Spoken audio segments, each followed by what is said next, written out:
दोस्तों, कैसे एक मोबाइल की जिद ने पूरे परिवार की जान ले ली। दोस्तों, ये मामला है महाराष्ट्र के, जहाँ पे स्क्रीन में देख रहे हैं आप लोग। इस लड़के ने एक दिन अपने माँ बाप के पास जाता है और बोलता है कि मुझे एक महंगा आईफोन चाहिए और मुझे लेना है, आप लोग मुझे खरीद कर दो। तो उसके पेरेंट्स बोलते हैं कि बेटा, तुम्हें तो पता है कि हमारी लाइफ जो है सो किस तरह से गुजर रही है, हम लोग इतने महंगे आईफोन नहीं चला सकते हैं, हम अभी आपको आईफोन नहीं दिला सकते हैं। दोस्तों, इस लड़के का बाप जो है एक ट्रक ड्राइवर था, जो कि ड्राइवरी करके अपने घर के आर्थिक व्यवस्था को चलाता था। इसके माँ बाप इस लड़के को बहुत समझाते हैं कि अभी इतना महंगा फ़ोन लेने का कोई फ़ायदा नहीं है, तुम इतना महंगा मोबाइल मत लो।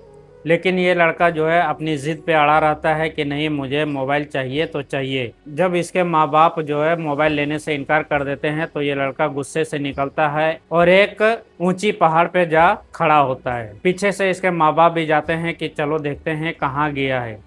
जब इसके माँ बाप उस पहाड़ पे जाते हैं तो देखते हैं कि इसका लड़का एक ऊंची पहाड़ के किनारे खड़ा है, जहाँ से किनारे से बहुत गहराई में खाई है। और ये लड़का जब अपने माँ बाप को वहाँ पे देखता है तो फिर से ये उसी बात को दोहराता है कि मुझे आईफोन चाहिए तो चाहिए, मैं यहाँ से तभी जाऊँगा जब आप लोग मुझे आईफोन ला करके देंगे। तो इसकी माँ बोलती है, अच्छा ठीक है, मैं अपना मंगलसूत्र जो है गिरवी रख के या बेच करके तुमको मोबाइल दिला दूंगा, अब तुम घर चलो, घर में बैठ करके सारे मसले मसाइल को हल करते हैं। इसकी माँ इतनी ही बोली थी, तब इसका बाप जो है इसको गहराई में खाई में गिरने से बचाने के लिए जब इसके पास जाता है कि इसको कहीं साइड में लेकर के चलते हैं, नहीं तो ऐसा हो सकता है कि ये खाई में कूद जाए। तो अपने बेटे को जैसे ही ये आदमी अपने बेटों को पकड़ता है तो खुदा जाने उस लड़के का पैर फिसल जाता है या तो खुद कूद जाता है खाई में। जैसे ही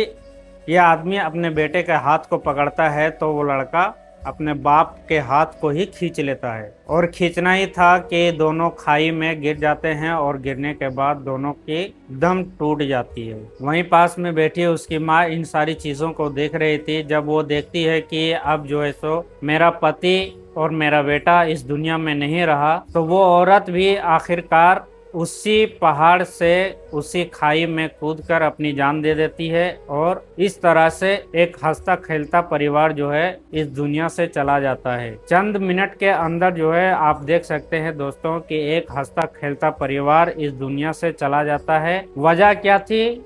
सिर्फ एक मोबाइल। दोस्तों, इसलिए मैं आप लोगों से कहता हूं कि आप लोग ऐसे ऐसे जिद अपने पेरेंट्स के साथ ना लाएं, ना करें जिन चीज़ों को आपके पेरेंट्स खरीद नहीं सकते हैं। हम अनवांटेड चीज़ों को ना खरीदें ताकि उन चीज़ों को खरीदने के बाद मेरे सर मुसीबत आ जाए। मुसीबत खुद नहीं आती है दोस्तों, हम खुद बुला के उसको लाते हैं। हम अनवांटेड चीज़ों को खरीद लेते हैं और जब उसकी ईएमआई नहीं भर पाते हैं या तो पैसे नहीं चुका पाते हैं तो वो मुसीबत के शक्ल में आकर के हमारे सर खड़ी हो जाती है। इसलिए मैं आप लोगों से इतना ही कहना चाहूँगा कि आप लोग जो है उन्हीं चीज़ों को खरीदें जिन चीज़ों की खरीदने की हैसियत है आपके अंदर। दोस्तों, एक जिद ने कैसे हंसते खेलते परिवार की जिंदगी तबाह करके रख दी और उजड़ ही गई। एक हंसते खेलते परिवार की जिंदगी खत्म हो गई। तो इसलिए कहते हैं उन चीज़ों को लात मारिए जो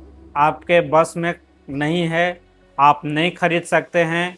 आप तो जिद करके जो है अपने पेरेंट्स को उन चीज़ों को ले लेते हैं, बट वही चीज़ जो है सो आगे चल करके आपके लिए मुसीबत बन जाती है। तो आप जो है इन बातों का ख्याल रखें कि अनवांटेड चीज़ों को और अपने हैसियत के ऊपर वाली चीज़ों को ना खरीदें ताकि कोई मुसीबत आ जाए और ऐसे कदम उठाने पड़े जिस तरीके से इस लड़के ने कदम उठाया है। दोस्तों, हम लोग तो जानते हैं कि माँ बाप से बढ़कर इस दुनिया में कुछ नहीं है। माँ बाप जो है तो जन्म देते हैं, बच्चे से इतना बड़ा करते हैं और इस लायक बना देते हैं कि आगे चल कर के हम उनका सहारा बन सकें। और हम इन चीज़ों को खरीद लेते हैं तक, और जब उन चीज़ों के पैसे को हम नहीं चुका पाते हैं तो ऐसे कदम उठाने पड़ते हैं। तो उन चीज़ों को आग लगाइए जो हमारे बस में नहीं है खरीदने का और ऐसे कदम उठाने पड़ते हैं उन चीज़ों को खरीदने के बाद। उन चीज़ों को आग लगा दीजिए, क्योंकि मेरी ज़िंदगी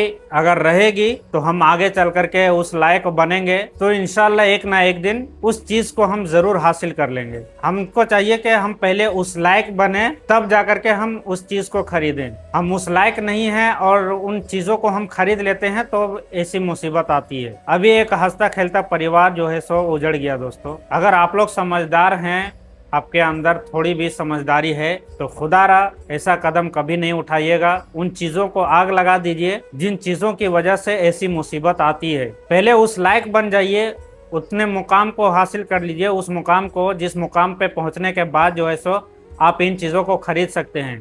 वो कहावत में कहते हैं ना, आदमी को पाँव उतनी ही फैलाना चाहिए जितनी बड़ी चादर होती है। अगर पाँव को ज़्यादा फैलाओगे तो चादर से बाहर हो जाएगी और ठंडी के टाइम में ठंडी पाँव में लग जाएगी। तो हमें चाहिए कि हमें अपने हैसियत के दायरे में रह करके चीज़ों को खरीदें। अपने हैसियत के ऊपर की चीज़ों को हम ना खरीदें। हमारी औकात जिस चीज़ को खरीदने की नहीं है वो हम ना खरीदें। हमारे ऊपर जो है सो हमारे माँ बाप के बहुत एहसानात हैं, बहुत एहसान हैं। अल्लाह सबके सभी के माँ बाप को सलामत रखे, दुआ करते हैं। और यही है कि आप उन चीज़ों को ना खरीदें जिससे मुसीबत आती है।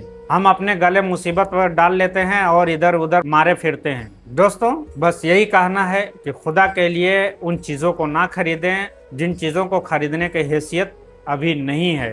पहले उस लायक बन जाइए, फिर उस चीज को खरीदिएगा, बिंदास खरीदिएगा। कोई मुसीबत नहीं है, कोई परेशानी नहीं है। तो दोस्तों अगर ये वीडियो आप लोगों को अच्छी लगी हो तो प्लीज ज्यादा से ज्यादा शेयर कीजिएगा और वीडियो को लाइक कर दीजिएगा। अगर ये वीडियो आप लोग मेरी फेसबुक पे देख रहे हैं तो प्लीज मेरे पेज को फॉलो भी कर लीजिएगा, और अगर यूट्यूब पे देख रहे हैं तो सब्सक्राइब करना ना भूलिएगा। तो चलिए मिलते हैं किसी नेक्स्ट वीडियो में। तब तक के लिए अपना ख्याल रखिए और अपने परिवार के साथ खुशहाल जिंदगी गुजारिए।